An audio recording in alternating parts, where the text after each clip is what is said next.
With the Zone, Zotac not only ventured into completely new territory with its first ever handheld, but with a super bright OLED running at 120Hz and many clever ideas, the Windows-based mobile console might have what it takes to set itself apart from the crowd.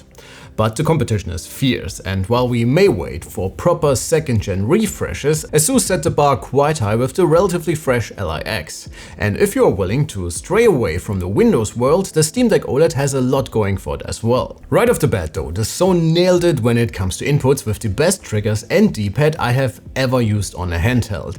And those even rival high-end controllers like Razer's Wolverine we just reviewed. And while performance is alright, Zotac might want to spend some more time in the software department. But as always, let's start at the beginning. The Zotac Zone bets on AMD's Ryzen 7 8840U and its integrated 780M to bring fresh frames to its simply gorgeous display, and alongside 16 gigs of speedy RAM, you get a 512GB SSD. As a disclaimer, this is a relatively early sample and not a full and final review model, but Zotac was still confident enough to let us do quite a bit of testing, so I can give you some proper numbers nonetheless. But we have not been able to run any display measurements with HDR enabled. There are some issues with the battery for this one, and the touchpads are also getting tweaked for the final release. But let's start with the exterior. The Zone is about on par with other Windows competitors like the before mentioned Ally X or the MSI Claw when it comes to its overall shape, size and weight. Right away, Zotac nailed it in the ergonomics department, and this one is very comfortable to hold with deep enough grips and well laid out controls. I especially enjoyed the chassis' rounded lower edges, which allowed for very natural hand positioning even during longer gameplay sessions. The Zone also comes with a small stand, which is not the sturdiest, but is definitely very handy if you simply want to watch something on your shiny new OLED handheld. The overall feel of the smaller handheld is quite good. Of course, it's plastic all over, but it feels dense and premium enough, even though I would say the Ally X has a slight edge here. Personally, I'm not the biggest fan of the color, but with the lighter, almost silverish accents, they managed to create a unique appearance that stood apart from the mostly plain black competitors. You also get some RGB on the back, which unfortunately only the people around you can enjoy properly, but it's great for us creators to get some cooler shots, I guess. When it comes to I/O, we get a pair of USB-C 4 ports, allowing for quite some flexibility regarding charging and peripherals, and should you want to use the handheld as your main computing device, Zotac also sets its own dock at a very reasonable price. And alongside an additional USB-C, you get a pair of USB-A's, HDMI, networking and an NVMe slot, making this combo the ideal centerpiece for a more productivity-centered use case and a new home for your games library. As a standard for this class of devices, Zotac also added a headphone jack and a micro SD card reader. I teased it before, but Zotac definitely did their homework with the inputs on the Zone, not only regarding the overall quality and placement, but also considering the sheer number of options you have at your disposal. The D-pad is, if you ask me, the best you can find on a handheld right now. With super tactile, almost mouse-like clicks, it's both incredibly satisfying and precise at the same time. The Hall effect joysticks feel smooth with just the right amount of resistance to allow for nuanced control, and as a little extra feature, the rings around them are also radial inputs, which can map to different functions in Zotac software. From the factory, they are supposed to control display brightness and RGB intensity or system volume. And while I really liked the idea and feel of the dials, functionality was a bit spotty during my testing. I really hope Zotac can do some tuning here, since having this sort of control literally at your fingertips is an amazing idea. The shoulder buttons feel great as well, but the triggers, well, I simply love them. They are also Hall effect, and as a first for handhelds, you can choose between the classic analog travel, allowing for precise control, for example in racing games, or with a flick of this little switch here, you can change them into a sort of rapid fire trigger mode, which is great for when you need instant inputs in shooters or something like Wukong, for example. Again, the actuation feels almost mouse-like and instant and comes with the same tactile feel as the D-pad. The ABXY buttons follow suit with a decent amount of travel and a great overall feel, but I just can't help myself, and I honestly would have liked the same clickiness here, similar to what you would find on the previously mentioned Razer Wolverine. But maybe I'm getting ahead of myself, since overall there's really nothing to complain about, and the Zone easily takes the cake when it comes to input quality on all handhelds available right now. Very much like with the Steam Deck or Lenovo's Legion Go, Zotac also added a pair of touchpads to mimic mouse inputs. And while I'm sure this is a very welcome addition for many of you, they are very sensitive right now and the clicks feel a little cheap, to be quite honest. But again, they told me they are working on it, so let's test that again in more detail with a final sample. So let's talk display, and guys, it's awesome. Unfortunately, I never had the chance to check out this Steam Deck OLED, but as a long-time OLED aficionado, I have been intrigued by the idea.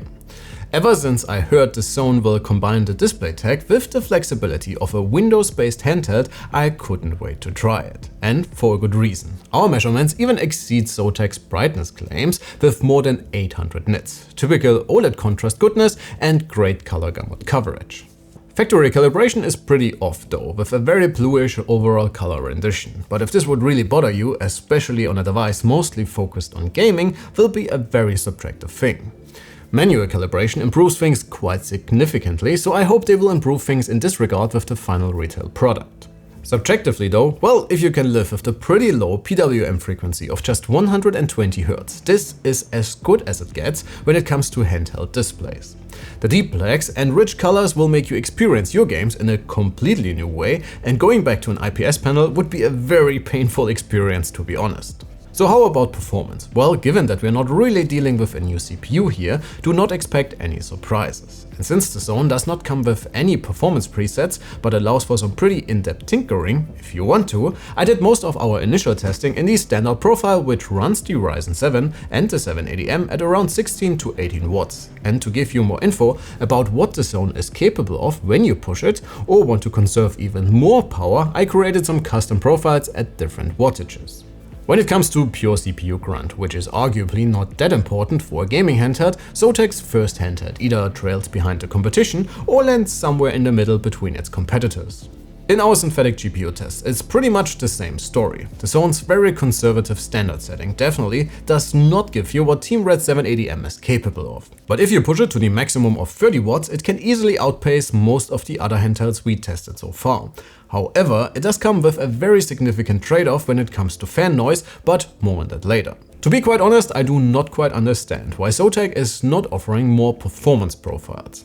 While it's great for enthusiasts to have a lot of options to fine-tune performance to their specific needs, the majority of users will most likely not have the ability or patience to get into it that deep. And while we are on the subject of software, Zotac's overlay and management solution does come with everything you would expect, but it definitely lacks the polish and snappiness of ASUS's Armoury Crate SE, for example. And things that are standard by now are missing, like an FPS counter or basic telemetry. Sure, you can easily get third-party software for that, but it's not a very streamlined experience. The control overlay is also a bit cumbersome to use, and some inputs do not work right away, or you get kicked out of your game when adjusting settings. So while the hardware is great, I would say Zotac has still a bit of homework to do when it comes to the software side of things.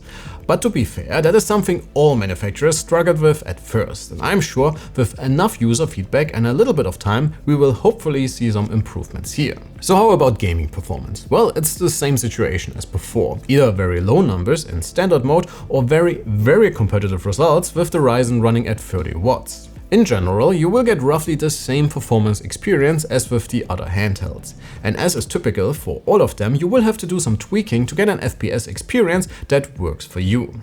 That said, FSR and FrameGen on AMD made quite a bit of improvements in the last few months. And just as one example, while Wukong nets you pretty choppy frame rates rendered natively at low settings, you can easily get beyond or around 60 FPS with upscaling and frame generation. And it's a great experience playing one of the most demanding games you can get right now on this one, especially with the OLED. I'm also playing a lot of Diablo 4 right now to prepare for the upcoming expansion, and with FSR I was hovering just a smidge below 60 FPS, and again, with the gorgeous screen and super tactile inputs, this is peak handheld gaming if you ask me. Once again, fan noise depends on your chosen performance settings. You do get quite a bit of tuning potential, but I chose to leave the fans on automatic mode. In these standard settings you might lose some performance, but the fans will only hum away slightly, while it will get very audible in my custom 30 watt mode. As always, we did record some noise samples so you can make up your own mind.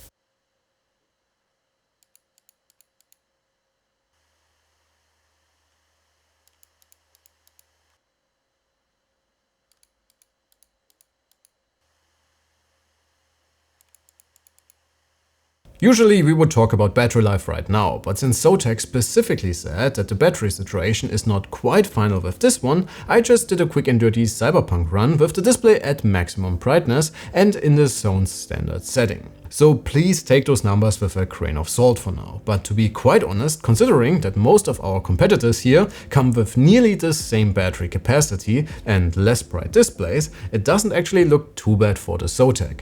So let us see if they may even be able to improve with the final revision for this puppy.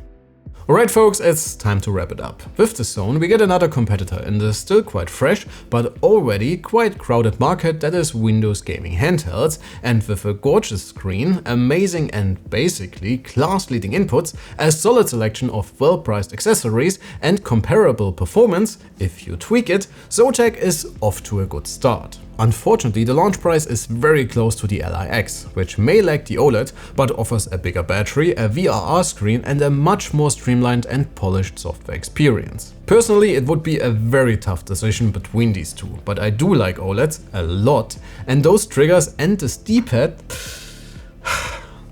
But please folks, let me know what you think. Sound off in the comments below if you would consider this one when shopping for a Windows handheld yourself. Thanks a ton for watching, do not forget to hit that like and sub button on your way out. You have been absolutely fantastic and I cannot wait to see you all in the next one. Take care.